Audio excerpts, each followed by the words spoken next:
Hi అండి. First అయితే ఒక లైక్ కొట్టి పూర్తిగా వీడియోని కంటిన్యూ చేయండి. సో ఓకే 1000 కోట్ల ఆస్తిపరుడైన మన కమీడియన్ ఆలీ గారు ఏంటి మమ్మీ ఎవడీడు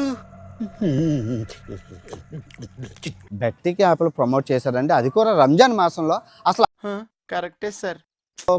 ఖురాన్ సాక్షిగా నేను ఒక్క బూత్ మాట కూడా మాట్లాడను. మీరు కొత్తగా కనపడుతున్నారు. మీరు మారిపోయారు. పక్కన పెట్టండి.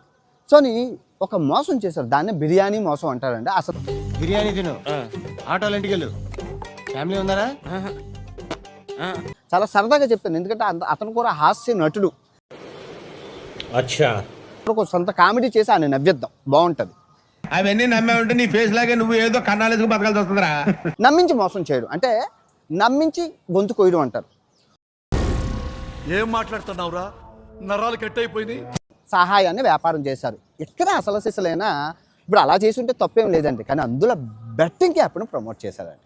అనుకున్నా అడు తిరిగి నా మీదగా వస్తాడు అనుకున్నా.